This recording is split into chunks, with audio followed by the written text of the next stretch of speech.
വേറെ ആരെങ്കിലും ഈ സ്കൂളിൽ പഠിച്ചവരുണ്ടോ? അവർ വരും അന്നേരം. നമ്മളെ SMC ചെയർമാനും കൂടിയാണ്. SMC ആണല്ലേ? പേര് നിഷാദ്. ഓക്കെ. ഈ നിങ്ങൾ പ്രതീക്ഷൻ്റെ ഒക്കെ സുഹൃത്തായിരിക്കും അല്ലേ? അല്ലേ? മഹേഷ് എൻ്റെ സുഹൃത്താണ്. ഇവിടുത്തെ ജയേഷ് അല്ലേ? മഹേഷ് കുറച്ച് മുകളിലാണ് താമസം. മഹേഷ് ഈ വീട് ജയേഷിൻ്റെ ആണോ? സുദർശൻ എന്നാണ്. ആണോ? അപ്പോൾ നമ്മളെ കൂട്ടത്തിൽ പഠിച്ച 2-3 ആളുകൾ ഇതിൽ മരണപ്പെട്ടു. അതുപോലെ തന്നെ ഇവിടെ എത്ര ക്ലാസ് വരെ പഠിച്ചു? ഫുള്ള് ഇവിടെ 10ാം ക്ലാസ്. അന്ന് 10ാം ക്ലാസ് വരെ ഇവിടെ ഉള്ളൂ. 10ാം ക്ലാസ് 1ാം ക്ലാസ് മുതൽ 10ാം ക്ലാസ് വരെ. നിങ്ങൾക്ക് സഹിക്കാൻ പറ്റത്തില്ലല്ലോ അല്ലേ? നമ്മൾ സ്കൂൾ ഇങ്ങനെ കാണാൻ നമുക്ക് തീരെ ഒരു എന്താ പറയുക മനസ്സുകൊണ്ട് ഉൾക്കൊള്ളാൻ കഴിയില്ല. ഒന്ന് കാരണം ഈ നിൽക്കുന്ന ബിൽഡിങ് നമ്മളെ കിഫ്ബീൻ്റെ പുതിയ ഫണ്ട് ഉപയോഗിച്ചിട്ട് ഇപ്പം ഒരു കഴിഞ്ഞ 2023 ഉദ്ഘാടനം കഴിഞ്ഞത്. പക്ഷേ അതിൻ്റെ പേപ്പർ വർക്ക് കഴിഞ്ഞിട്ട് കിഫ്ബി സ്കൂളിൽ ഏൽപ്പിച്ചിട്ടില്ലത്. നമുക്കതിന് കറണ്ട് കിട്ടിയിട്ടില്ല. ഇപ്പോൾ കഴിഞ്ഞ ഈ ഉരുൾ പൊട്ടുന്ന തലേന്നാണ് ജില്ലാ പഞ്ചായത്ത് പ്രസിഡന്റ് വന്നിട്ട് നമുക്കിതിന് കറണ്ടിൻ്റെ സൗകര്യങ്ങൾ ചെയ്ത് ഇതിലേക്ക് ക്ലാസ്സുകൾ മാറ്റണം എന്ന് വരെ പറഞ്ഞു.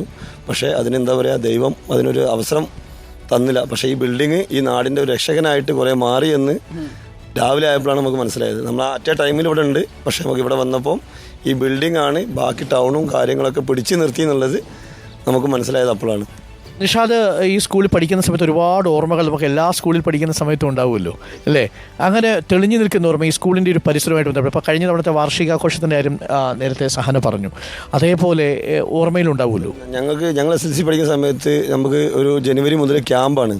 അപ്പോൾ ഈ ക്യാമ്പ് എന്ന് പറഞ്ഞാൽ സ്കൂളിൻ്റെ അകത്തല്ല, പുറത്താണ്. പുറത്തെന്ന് പറഞ്ഞാൽ പുഴയിൽ ഇതിൻ്റെ സ്കൂളിൻ്റെ നേരെ മുമ്പിൽ വലിയൊരു കല്ലുണ്ട്.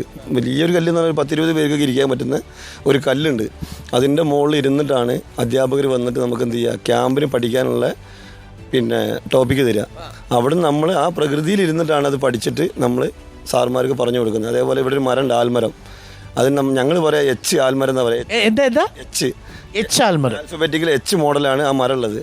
അതിൻ്റെ മുകളിൽ കയറിയിരുന്ന് പഠിക്കുന്ന പിള്ളേർ വരെ ഉണ്ടായിരുന്നു. അത് അത്രയും പടർന്ന് പന്തളിച്ചൊരു മരമായിരുന്നു അത്. അവരൊക്കെ കയറിയിട്ടുണ്ടോ ആ മരത്തിൻ്റെ പുറത്ത്? ഇല്ല, ആ മരമൊക്കെ പോയി അല്ലേ? എല്ലാം പോയി, നാടേ പോയി.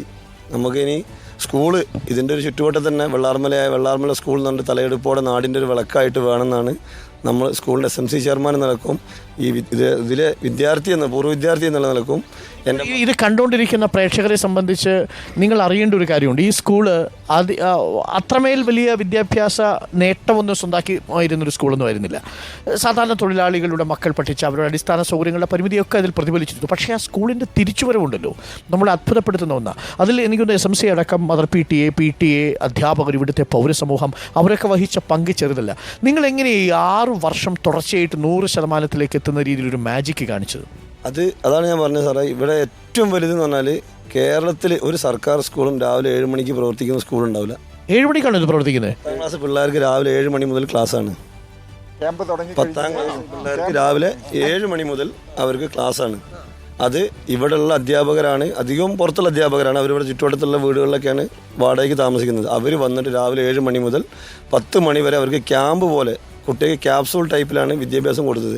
അത് കറക്റ്റായി ചെയ്യിപ്പിക്കുക. എല്ലാ ക്ലാസ്സിലും ഇപ്പോൾ ഒരു ക്രിസ്മസ് എക്സാം ആകുമ്പോഴേക്കും കുട്ടികളെ പബ്ലിക് എക്സാമിലേക്ക് പ്രിപ്പറേഷൻ ചെയ്ത് വെക്കുന്ന രീതിയിലാണ് ക്ലാസ് കൊണ്ടുവരുന്നത്.